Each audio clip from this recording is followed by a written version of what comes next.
5 जुगाड़ू बहू की पहली ठंड। आहा, कितनी ठंडी हवाएं चलने लगी हैं पहाड़ों के बीच। अरे ठंड इतनी ज्यादा पड़ रही है इन पहाड़ों के बीच में कि अब मुझसे ये पत्थर तोड़े ही नहीं जा रहे हैं। हाँ, पर अगर हमने इन पत्थरों को नहीं तोड़ा तो हमें आज की दिहाड़ी नहीं मिलेगी। इसलिए चाहे आंधी आए या तूफान, बर्फ भी गिरे, फिर भी हमें काम तो करना ही पड़ेगा। अब पांचों भाई पत्थरों को तोड़कर सेठ से दिन भर की दिहाड़ी लेकर कुछ सब्जी खरीदकर घर आते हैं। आ गए तुम लोग। मैंने घर के बाहर गर्म पानी रख दिया है, बाल्टी में जाओ, हाथ मुंह धो लो, मैं कुछ खाने का बना देती हूँ। माँ, बर्फ की ठंडी हवाओं के थपेड़े खाते हुए गए हैं घर। आप हमारे लिए खाना बाद में पहले कड़क चाय बना दीजिए। अब पांचों बेटे एक एक करके बाहर रखे बाल्टी के पानी से हाथ मुंह धोते हैं, फिर घर के अंदर आते हैं, जिसके बाद देवकी अपने पांचों बेटों को चाय देती है। चलो मैं थोड़ी आग सुलगा देता हूँ, हाथ भी सेक लो। अब उदय अपने पांचों बेटों के लिए कुछ लकड़ियां चूल्हे के पास से उठाकर घर के बाहर उन लकड़ियों को सुलगा देता है। जहां पांचों बेटे चाय पीते हुए आग सेकते हैं, वहीं देवकी घर में सभी के लिए रोटी और पतली पानी वाली दाल बनाती है। कुछ देर बाद सारे सदस्य घर के अंदर जाकर खाना खाते हैं। तुम पांचों एक साथ इतने लंबे चौड़े जवान हो गए हो, मैं सोच रही हूँ अब तुम्हारी शादी करवा दूं। हाँ, सही कहा। शादी की उम्र तो इन पांचों की ही एक साथ हो गई है। लड़की भी अगर पांचों के लिए एक साथ मिल जाती तो कितना बेहतर रहता। माँ, पिताजी, आप हमारी शादी की बातें मत कीजिए। आप देख तो रहे हैं ना कि हम अपनी जिंदगी कितनी कठिनाइयों से गुजार रहे हैं। किसी की बेटी आएगी तो फिर उसे इन कठिनाइयों का सामना भी करना पड़ेगा। बेटा, कुछ लड़कों के भाग्य शादी के बाद बदलते हैं, क्या पता घर में लक्ष्मी आए तो हमारे घर की स्थिति में परिवर्तन हो जाए। माँ, अगर हालत नहीं हुआ परिवर्तन तो इसलिए मैं नहीं चाहता कि किसी की बेटी हमारे घर में तकलीफ देगी। मैं एक काम करूंगी, पंडित जी से पहले रिश्ता मांगूंगी 5 लड़कियों का, और जब उनके घर उन्हें देखने जाऊंगी तो 1 महीने की मोहलत ले लूंगी। इस बीच तुम कोई दूसरा काम ढूंढ लेना। ठीक है माँ, आप ऐसा कर लेना। अब अगले ही दिन देवकी अपने घर में पंडित जी को बुलाती है। पंडित जी भी देवकी के पांचों बेटों को देखकर उन्हें 5 बहनों का रिश्ता ही दिखाते हैं। ये देखिए देवकी जी, ये पांचों लड़कियां बहनें हैं। आप लोगों की तरह ये लोग भी साधारण परिवार से हैं। लड़कियां पांचों मेहनती हैं। आपके घर में आई तो घर को संवार देंगी। बस मुझे और कुछ चाहिए भी नहीं अपनी बहू से। ठीक है, मैं इन्हीं 5 बहनों के घर अपने 5 बेटों का रिश्ता लेकर जाऊंगी। अब 1 से 2 दिन बाद देवकी अपने पति और अपने 5 बेटों को लेकर लड़की वालों के घर पहुंचती है। अरे आप लोग आइए न, बैठिए। तुम 5 लड़कियां खड़ी क्यों हो? जाओ चाय नाश्ता लेकर आओ। अब 5 लड़कियां टेबल पर चाय नाश्ता लगाती है। वहीं साधारण से कुर्सी पर बैठा सारा परिवार चाय की चुस्की लेते हुए कहता है, आपकी 5 बेटियां तो बहुत खूबसूरत हैं और बड़ी ही कामकाजी हैं। आपका घर भी ठीक है, हमारा भी ऐसा ही छोटा सा साधारण घर है। जी अच्छी बात है। वैसे आपके भी 5 बेटे काफी शांत और धीरज वाले हैं। इनके अंदर काफी सहनशीलता है, ऐसा इन्हें देख कर लगता है। हाँ, मेरे 5 बेटे मेहनती तो बहुत है और मुझे मेरी 5 बहू भी उसी हिसाब से मिल रही है। मुझे तो ये रिश्ता मंजूर है। बाकी एक बार आप भी बता दीजिए। हाँ, मुझे भी इस रिश्ते से कोई एतराज नहीं है। मालती जी, मैं इस रिश्ते से तो खुश हूँ, लेकिन मैं शादी 1 महीने बाद करूंगी। ठीक है, मुझे कोई एतराज नहीं है। देवकी जी सी बहाने मैं भी थोड़ी बहुत तैयारी कर लूंगी तब तक। अब रिश्ता फिक्स करके लड़के वाले वहाँ से चले जाते हैं। इसी तरह से 1-2 दिन गुजरते हैं। अब तुम 5 की शादी होने वाली है, कुछ घर गृहस्थी की चीजें भी सीख लो। चलो मैं तुम्हें कुछ चीज सिखाती हूँ। अब मालती अपनी 5 बेटी को पहले जंगल में लेकर आती है, उन्हें लकड़ियां काटना सिखाती है, फिर मिट्टी का चूल्हा बनाना सिखाती है और फिर बाजार से सस्ती ऊन खरीद कर लेकर आती है और घर के बाहर उन्हें ऊन से स्वेटर बनाना सिखाती है। 5 बेटियां खाट पर बैठी होती हैं और माँ उनके सामने प्लास्टिक की कुर्सी पर बैठी होती है। आंगन में ठंडी हवाएं चल रही होती है। तभी स्वेटर बुनती हुई बेटियां कहती हैं, माँ, इस बार तो हम 5 बहनों की ठंड हमारे ससुराल में ही बीतेगी ना? हाँ बिटिया, हाँ सही कहा। इस बार हम ठंड के महीने में माँ के साथ नहीं रहेंगे। जब कड़ाके की ठंड पड़ेगी तो हम अपने ससुराल में रहेंगे और हमारे ससुराल में हमारी पहली ठंड होगी। अच्छा हुआ माँ, आपने हमें कई तरह की चीजें बनानी सिखा दी। अगर ससुराल में इन चीजों की कोई जरूरत हुई तो हम भी बना पाएंगे। मैं तो सासू माँ के लिए स्वेटर बनाऊंगी और अपने पति के लिए भी। ये सुनकर सभी हंसने लगते हैं। अब यूं ही धीरे धीरे 1 महीना खत्म होने लगता है, जहाँ देवकी के 5 बेटे अब घबराने लगते हैं। माँ, ये महीना खत्म होने वाला है और अब शादी के दिन नजदीक आने वाले हैं। घर के हालात तो ठीक ही नहीं हुए। हाँ माँ, कामकाज में भी कोई बढ़ोतरी नहीं हुई, ऊपर से ये हमारे पहाड़ों का घर ये भी ज्यादा मजबूत नहीं है। हाँ, और कोई दूसरा काम भी नहीं मिला। हाँ बेटा, तुम कह तो सही रहे हो, पर अब जुबान दे रखी है तो शादी तो करनी ही पड़ेगी। अगर शादी तोड़ी तो उन लड़कियों की ही बदनामी होगी, लोगों को लगेगा कि लड़कियों में ही कोई दिक्कत है, इसीलिए शादी कर लेते, फिर पांचों बहू को धीरे धीरे अपने घर के हालात बता देंगे। अब 3 से 4 हफ्ते गुजरते हैं और मालती अपनी पांचों बेटी की शादी विधि विधान के साथ करवा देती है। पांचों बहू अपने ससुराल आती हैं, जहां देवकी बड़ी खूबसूरती से अपनी पांचों बहू का गृह प्रवेश करवाती है। आओ मेरी पांचों बहू रानी, इस कलश को गिराकर घर के अंदर प्रवेश करो। अब पांचों बहू कलश गिराकर घर के अंदर आती हैं, जहां पांचों बहू देखती हैं कि उनका ससुराल का घर काफी छोटा है। एक कोने में मिट्टी का चूल्हा बना है, दूसरी ओर एक कमरा है जहां पर सिर्फ जरूरत के सामान रखे हुए हैं, उसके सिवा उस छोटे से घर में और कुछ नहीं है। आरती, ये घर कुछ ज्यादा छोटा नहीं है। हमारा पीहर मिट्टी का था, पर ससुराल तो हमारा उससे भी गरीब निकला। इस घर में हम पांचों अपने पतियों के साथ कहां और कैसे रहेंगे? पता नहीं, पर थोड़ा धीरे बोलो, अगर सास ससुर या उनके बेटों ने सुन लिया तो उन्हें बहुत बुरा महसूस होगा। अब जो है जैसा है यही हमारा ससुराल है। क्या हो गया मेरी पांचों बहू को? आपस में क्या बातें कर रही हो? आओ अंदर आओ और जाओ उस कमरे में जाकर अपने कपड़े बदल लो, फिर मैं यहाँ जमीन पर सबका बिस्तर करती हूँ, सारे सो जाएंगे एक ही साथ। अब पांचों बहू एक कमरे में जाकर अपने कपड़े बदलती हैं और साधारण सी साड़ी पहनकर बाहर आती हैं, जहां देवकी ने फर्श पर एक लंबा बिस्तर किया हुआ होता है। अब सभी लोग आकर उस बिस्तर पर सो जाते हैं कि तभी रात के 3 बजे अचानक फूस के घर में बनी छोटी छोटी खिड़कियों से ठंडी ठंडी हवा घर के अंदर आने लगती है और पांचों बहू ठंड से कांपती हुई उठकर बैठ जाती है। मुझे तो बहुत तेज ठंड लग रही है, इन खिड़कियों से बहुत ठंडी हवा आ रही है। हाँ, खिड़कियों से ठंडी हवा तो आ रही है, ऊपर से ये जमीन के बिस्तर से जमीन की ठंडक सीधा सीने में लग रही है और शरीर ठंड से फट रहा है। हाँ, मुझे तो ठंड से शरीर में सुई चुभ रही है, एक अजीब सी कनकनाहट हो रही है शरीर के अंदर। पांचों बहू इतना कहती कि तभी देवकी नींद से उठकर बैठती है। अरे बाप रे, तुम पांचों तो ठंड से कांप रही हो, रुको मैं स्वेटर लेकर आती हूँ। अब देवकी कमरे में आकर अपना बक्सा खोलती है और उसमें से अपने कई साल पुराने स्वेटर निकालकर अपनी पांचों बहू को देती है। पांचों बहू उन स्वेटर को पहनती हैं तो किसी का स्वेटर पेट से ऊपर चढ़ जाता है, तो किसी का हाथ से स्वेटर छोटा हो रहा होता है, किसी को वो स्वेटर घुसता ही नहीं शरीर में। लेकिन जैसे तैसे पांचों बहू ठंड से कांपती हुई उस स्वेटर को अपने बदन में अटा लेती है। अगले दिन सुबह पांचों बहू उठकर चूल्हे के पास आती हैं, जहां पर एक भी सब्जी नहीं होती। खाना बनाने के लिए तो कुछ है ही नहीं, चलो ना बाजार चलते हैं। हाँ, घर में तो कुछ नहीं है, चलो हम पांचों बाजार ही चलते हैं। तभी पीछे से देवकी आती है। बहू, बाजार करने कैसे जाओगी? अभी घर में पैसे तो है ही नहीं, और यहाँ पहाड़ों पर सब्जियाँ काफी महंगी मिलती हैं। माँ जी, हमारे पास थोड़े बहुत पैसे हैं जो हमें शादी के शगुन में मिले थे रिश्तेदारों से। हाँ माँ जी, और हमारे पास शगुन के इतने पैसे हैं कि 1 से 2 वक्त की सब्जियाँ आ जाएंगी। उदय वहाँ आते हुए ये सब सुनकर, हे भगवान, कैसे दिन आ गए हैं, बहू के शगुन के पैसे खाने पड़ रहे हैं। अरे कोई बात नहीं पिताजी, हम इस घर की बहू हैं, इतना तो हम कर ही सकती हैं। हाँ पिताजी, आप इतना मत सोचिए। अब पांचों बहू पथरीले रास्तों पर ठंडी ठंडी हवाओं को खाती हुई सब्जी मंडी आ रही होती हैं।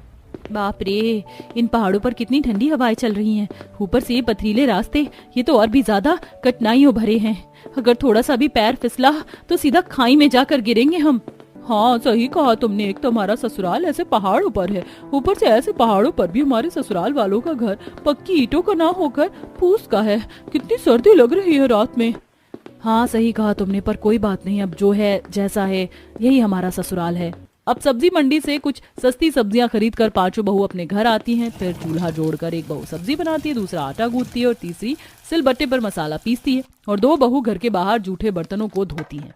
फिर गीता, सीमा, आरती खाना बनाकर तैयार कर लेती है। वहीं नेहा, काजल भी बर्तन बाहर से धोकर घर के अंदर लेकर आती है, जिसके बाद पांचों बहू मिलकर सबका खाना जमीन पर लगाती हैं। सभी लोग पतली चटाई पर बैठकर खाना खाते हैं। आप पांचों को काफी कठिनाइयों का सामना करना पड़ रहा है। आज हम मालिक से बात करेंगे, अगर वो हमारे पैसे नहीं बढ़ाएंगे तो हम शहर चले जाएंगे पैसे कमाने, क्योंकि यहाँ इस पहाड़ों पर पत्थर तोड़ने के सिवा और कोई दूसरा काम नहीं है। शादी के ठीक से 2 दिन भी नहीं गुजरे और तुम अपनी पत्नी को छोड़कर शहर जाने की बातें कर रहे हो। माँ, आप समझिए, हमारा जाना जरूरी है, नहीं तो आर्थिक स्थिति दिन पर दिन और खराब हो जाएगी। हम आप पांचों से भी क्षमा चाहते हैं जो हम आपको छोड़कर शहर जा रहे हैं, पर हमारे पास और कोई दूसरा रास्ता नहीं है। क्षमा मत मांगिए, एक बार आप अपने मालिक से बात कीजिए, अगर कोई गुंजाइश निकल आती है तो ठीक है, वरना आप लोग शहर चले जाइएगा। अब खाना वाना खाकर पांचों भाई अपने कार्यस्थल पर आते हैं और पहाड़ों पर ठंडी हवाओं में पत्थर तोड़ने लगते हैं। पूरे दिन का काम खत्म करके जब वो अपने सेठ के पास पैसा बढ़ाने की बात करने के लिए जाते हैं तो सेठ, ऐसा कौन सा काम कर लिया तुम पांचों ने जो तुम यहाँ पर अपने पैसे बढ़ाने आए हो? अरे पत्थरों को तोड़ तोड़ कर कोई महल खड़ा कर दिया क्या तुम पांचों ने? साधारण से पत्थर तोड़ते हो और चाहते हो मैं तुम्हारे पैसे बढ़ा दूं। अरे करना है करो काम, वरना जाओ यहाँ से, कोई दूसरा काम ढूंढ लो। मेरे पास हजारों मजदूर हैं तुम्हारी तरह। मालिक ऐसा मत बोलो, हम इतने सालों से आपके यहाँ काम कर रहे हैं, अगर हम आपसे उम्मीद नहीं लगाएंगे तो और किससे लगाएंगे? हाँ मालिक, हमारी उम्मीद मत तोड़िए, हम आपके आगे अपने दोनों हाथ जोड़ते हैं। अरे जाओ जाओ यहाँ से, हाथ किसी और के आगे जोड़ना, मेरे आगे नहीं। मनोज सेठ के ऊपर उन पांचों गरीब भाइयों की बातों का जरा भी असर नहीं होता और वो उन्हें धक्के मार कर बाहर कर देता है और वो पांचों अब निराश होकर घर आते हैं और सारी बातें अपने घर वालों को बताते हैं। ठीक है, फिर तुम पांचों अब शहर ही चले जाओ, मेरे पास कुछ पैसे हैं, मैं तुम्हें वो दे देती हूँ। अब अगले दिन पांचों बेटे अपनी माँ से पैसे लेकर अपनी पत्नियों से आखिरी बार गले मिलकर शहर के लिए निकल जाते हैं। पांचों बहू अपने पति को जाता देख निराश होती हैं, पर घर के हालातों को देखकर वह कुछ नहीं बोल पाती। पति के गए 2 दिन गुजरते ही हैं कि तभी पहाड़ों का मौसम बहुत खराब हो जाता है। ठंडी हवाओं के साथ हल्की हल्की बारिश तूफान शुरू हो जाती है। पांचों बहू अपने सास ससुर के साथ जमीन पर रात को नींद ले रही होती हैं कि तभी उनका फूस का छत टूटकर बिखर जाता है। पांचों बहू घबराकर अपने सास ससुर को बाहर लेकर आती है। माँ जी, पिताजी, आप लोग ठीक तो है ना? इन बर्फीली हवाओं ने तो हमारे फूस के घर को तोड़ कर रख दिया, अब हम लोग कहाँ जाएंगे? एक काम करते हैं, अपने जरूरी सामान जैसे तैसे करके अपने टूटे घर से निकाल लेते हैं और फिर आस पड़ोस के लोगों से मदद मांग लेते हैं।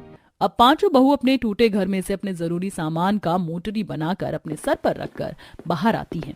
रात का समय होता है और बाहर जोरदार ठंडी बर्फीली हवाएं चल रही होती हैं। आसमान में बिजलियां कड़क रही होती हैं। सब देख पांचों बहू आसपास के लोगों का दरवाजा खटखटाती है। तभी एक औरत अपने घर से बाहर आती है। सुनिए जी, हमारी मदद कर दीजिए, हमारा घर टूटकर बिखर चुका है, ठंड में हमारे पास रहने के लिए कोई आसरा नहीं है। जी, भगवान के लिए हमें और हमारे सास ससुर को आप अपने घर पर आज रात का बसेरा दे दीजिए, उसके बाद हम कुछ ना कुछ अपना जुगाड़ लगा ही लेंगे। हाँ, हमारे सास ससुर ठंड से कांप रहे हैं, उनके सर पर छत नहीं है, ये बर्फीली हवाएं उनके शरीर को तोड़ रही हैं। भगवान के लिए हमारी मदद कर दीजिए। अरे जाओ यहाँ से, इन पहाड़ों पर वैसे भी सबके घर छोटे छोटे हैं और इन छोटे घर में हम तुम्हारे तरह लंबे चौड़े परिवार को आसरा देंगे तो खुद कहाँ जाएंगे? जाओ जाओ, किसी और का दरवाजा खटखटाओ। अब पांचों बहू किसी और के दरवाजे को खटखटाती है। उस घर की औरत अपना दरवाजा खोलती है। अजय, कहिए क्या बात है, इतनी रात को दरवाजा क्यों पीट रही है हमारा? जी, हम पांचों आपसे मदद मांगने आई हैं। ये बर्फीली तूफानों ने हमारे घर को तोड़ कर रख दिया है। आज की रात हमें अपने घर में बसेरा दे दीजिए। नहीं नहीं, हमारे पास ना तो इतनी जगह है, ना इतने बिस्तर और ना इतनी रजाई है कि हम आपको अपने घर में बसेरा दे पाए। आप कहीं और जाइए। अब इसी तरह वो पांचों बहू कई घरों का दरवाजा खटखटाती। दूसरी तरफ उनके सास ससुर भी ठंड से किटकिटा रहे होते। अब ये देख वो पांचों बहू मोटरी में से साड़ियां निकालकर साड़ियों को 2 से 3 बार फोल्ड करके अपने सास ससुर के बदन पर उड़ाती हैं और फिर रात को एक लंबा सफर तय करती हैं। लेकिन कहीं उन्हें अपना सर छुपाने की जगह नहीं मिलती। चलते चलते रात से सुबह हो जाती है और वो एक खुले मैदान में आकर पहुंच जाते हैं जहाँ एक सुंदर नदी भी होती है। तुम पांचों रुक जाओ, मुझसे अब एक और कदम नहीं चला जा रहा है। रात से चलते चलते मेरे पैर अब पत्थर के समान टाइट हो चुके हैं, इन पैरों में अब जान नहीं बची। मैं भी अब नहीं चल पाऊंगा। जी, हम रुक गए हैं और अब हम नहीं चलेंगे। चलते चलते हमने शहर और गांव बहुत पीछे छोड़ दिया है। यहाँ कोई नहीं है सिर्फ इस खुले मैदान और नदी के सिवाय। चलो हम यहीं पर अपना एक आसरा बना लेते हैं जब तक हमारे पति शहर से नहीं आ जाते। आसरा पर कैसे? यहाँ तो कुछ है ही नहीं। मैदान की दूसरी तरफ जंगल का रास्ता जा रहा है, चलो वहाँ से कुछ लकड़ियाँ और फूस लेकर आते हैं और फिर अपना दूसरा घर तैयार करते हैं।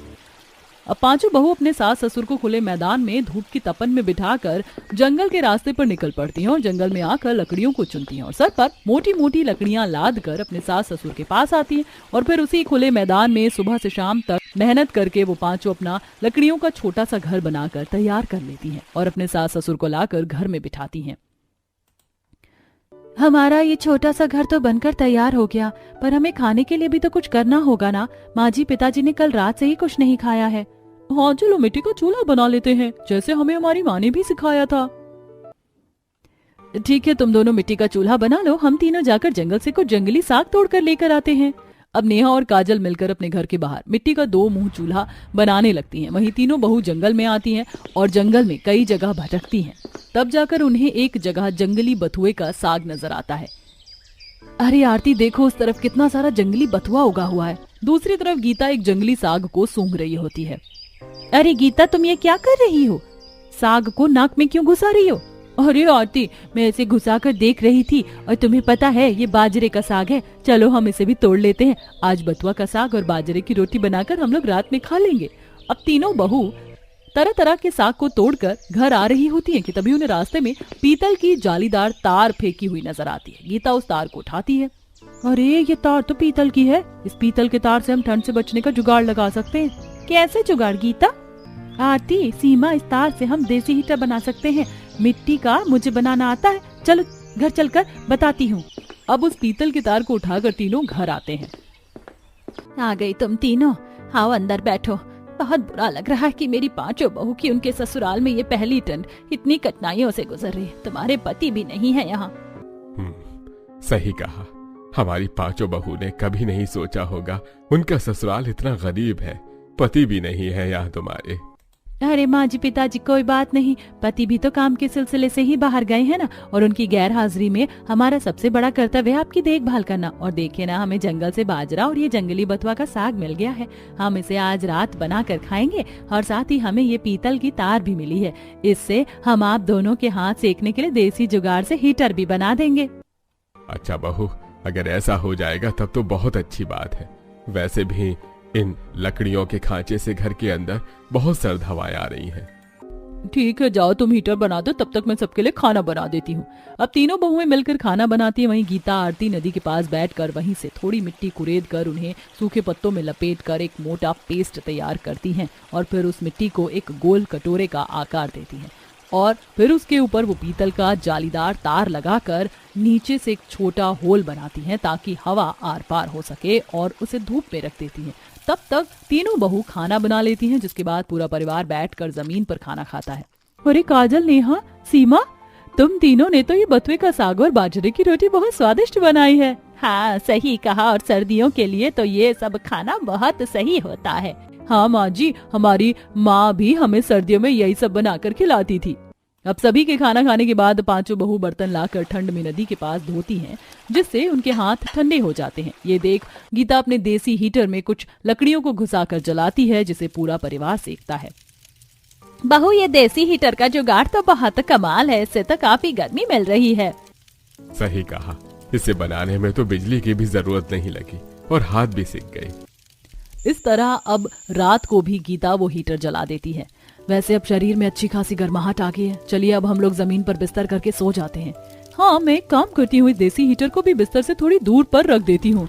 हाँ, इससे कमरा भी गर्म रहेगा। वैसे भी हमारे पास ओढ़ने के लिए कोई रजाई नहीं है, बस एक गुदड़ी है सोने के लिए, जो हम साथ लाए थे। अब 5 बहू अपने साथ जो फटी पुरानी गुदड़ी लेकर आई होती हैं, उन्हीं को जमीन पर बिछाकर सबके साथ सो जाती हैं।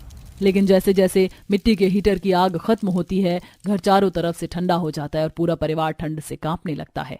और इतनी ठंड में उनके बदन पर कोई रजाई नहीं होती। तभी सुबह की ठंडी ठंडी ओस लकड़ी के खांचे वाले छत से सबके ऊपर टपकने लगती है, जिससे सभी लोग उठकर बैठ जाते हैं।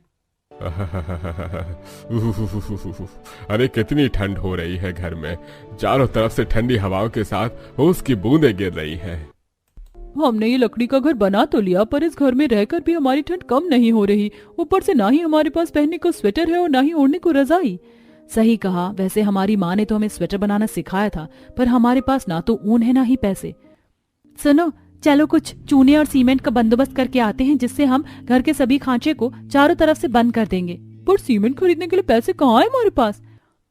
तुम्हारा कहना सही है, पर कोई न कोई जुगाड़ तो लगाना ही पड़ेगा, नहीं तो माँ पिताजी की तबीयत खराब भी हो सकती है ठंड से। अब 5 बहू जैसे ही घर से निकलकर बाहर आती हैं, वो देखती हैं कि नदी के पास 6-6 फीट ऊंची ढेर सारे भगवान की मूर्तियां फेंकी पड़ी हैं। अरे ये इतनी सारी चूने वाली मूर्तियाँ किसने फेंकी है नदी के पास? इन मूर्तियों से तो नदी का पानी केमिकल वाला हो जाएगा और ये पानी पीने योग्य नहीं रह जाएगा। नेहा, ये पानी पीने योग्य रहे या ना रहे, पर ये चूने की मूर्तियाँ हमारी बहुत योग्य रहेंगी। अब हम इन्हीं चूने की मूर्तियों को तोड़कर चूने का घोल तैयार करेंगे और अपनी लकड़ी के घर में लगाएंगे। अरे वाह, ये जुगाड़ तो काफी बढ़िया है। इससे तो हमारे घर के सारे खांचे भर जाएंगे और फिर घर में ठंडी हवाएं भी कहीं से नहीं आ पाएंगी। अब पांचों मिलकर उन बड़ी बड़ी मूर्तियों को तोड़ती हैं, फिर नदी से ही पानी लाकर जमीन पर ही चूने का घोल तैयार करती हैं और फिर अपने लकड़ी के घर में चारों तरफ लगाने लगती हैं। चारों दीवार कंप्लीट होने के बाद वो उसी चूने के घोल को अपने घर की छत पर भी लगा देती हैं। बाप रे, इतना सारा चूना तुम्हें कहाँ से मिल गया था बहू, जिससे हमारा पूरा घर कवर हो गया? बहू, तुम्हारी पहली ठंड इस तरह से गुजर रही है और तुम कहती हो कि अच्छी खासी गुजर जाएगी ठंड। माँ जी, किसी ने नदी के पास बड़ी बड़ी मूर्तियाँ फेंकी थी। हमने उन्हीं मूर्तियों से जुगाड़ लगाया। बस अब शरीर पर पहनने के लिए शॉल स्वेटर भी मिल जाए तो ठंड हमारी अच्छी खासी निकल जाएगी। बहू, तुम्हारी पहली ठंड इस तरह से गुजर रही है और तुम कहती हो कि अच्छी खासी गुजर रही है ठंड। कोई बात नहीं पिताजी, जो है जैसा है सब ठीक है, बस आप दोनों को कुछ नहीं होना चाहिए। अब अगले दिन पांचों बहू शरीर पर पहनने ओढ़ने का जुगाड़ लगाने के लिए घर से बाहर निकलती है, लेकिन उन्हें कहीं कुछ नहीं मिल पाता। फिर चलते चलते वो एक राशन की दुकान के पास आती हैं, जहां पर ढेर सारे जूट के बोरे का ढेर लगा हुआ होता है और कुछ बोरों को जलाकर कुछ आदमी लोग हाथ सेक रहे होते हैं। आरती, वो देखो, वहाँ पर कितने सारे जूट के बोरे हैं। तुम्हें पता है ये बोरे अंदर से बहुत गर्म होते हैं। हाँ हाँ, ये तो मैंने भी सुना था माँ के मुंह से। माँ कहती थी कि सर्दियों में घर में जूट के बोरे बिछा दो चारों तरफ, ताकि पैरों में ठंड ना लगे। हाँ, अगर इन आदमियों ने हमें ये जूट के बोरे दे दिए तो हम इससे मोटे मोटे गद्देदार रजाइयां बना सकते हैं। अब वो पांचों बहू उन आदमियों के नजदीक जाती हैं। सुनिए भाई साहब, आप लोग जिन बोरों को जलाकर हाथ सेक रहे हैं, क्या उनमें से कुछ बोरे हमें भी मिल सकते हैं? हाँ हाँ, क्यों नहीं। ये राशन की दुकान है और यहाँ पर इस तरह के बोरे हजारों मात्रा में आते हैं। ये तो इतने फालतू हैं कि हम इन्हें जलाकर हाथ सेक रहे हैं। हाँ, सही कहा इन भाई साहब ने। आप पांचों चाहे तो ये बोरे ले जा सकते हैं। आपका बहुत दिल से धन्यवाद। मैं आपको बता नहीं सकती हूँ कि जूट की बोरी देकर आपने हम गरीब की कितनी बड़ी मदद कर दी है। अब पांचों बहू अपने सर पर जूट के बोरे लाद कर घर आती हैं। बहू, ये जूट के बोरे कहाँ से लेकर आई और इनका क्या करोगी? माँ जी, इन जूट के बोरों से भी आपकी पांचों बहू कोई जुगाड़ लगाने वाली हैं। बस आप देखते रहिए। नेहा, जाओ सभी पुरानी साड़ियाँ निकाल कर ले आओ। उसके बाद हम उन साड़ियों से रजाई का खोल बनाएंगे और उसके अंदर ये गरम जूट के बोरी डालेंगे, जिसे ओढ़कर हमें अच्छी नींद आएगी। अब गीता जाकर सभी पुरानी साड़ियां निकाल कर लेकर आती है। फिर पांचों ही बहू उन साड़ियों से रजाई का और गुदड़ी का खोल सिलती हैं और फिर उसके अंदर गर्म जूट के बोरे भरकर उन्हें चारों तरफ से सिलकर गद्देदार रजाई और एक गद्देदार बिस्तर तैयार कर लेती हैं। आइए माँ जी, पिताजी, इसे ओढ़कर बैठिए, इसमें आपको ठंड का एहसास नहीं होगा। अब पूरा परिवार रात को जूट के बोरे से बने गद्देदार बिछौने पर जूट की रजाई ही ओढ़कर सोते हैं। सभी जूट की बोरियां साड़ियों के अंदर होती हैं, जिसके कारण वो बोरियां शरीर पर चुभती भी नहीं और उन्हें रात को काफी अच्छी नींद आती है और सारी रात उनके बदन पर गर्माहट का एहसास रहता है। अगले दिन सुबह, बहू, तुम्हारी इस बिस्तर पर तो सारी रात बहुत अच्छी नींद आई। सर्दी का जरा भी एहसास नहीं हुआ। अब पांचों बहू उन्हीं जूट के बोरे से सबके लिए गर्म स्वेटर भी बना लेती हैं और फिर उन्हें बाजार में भी बेचने लगती हैं। इसी तरह कुछ दिन गुजरते हैं।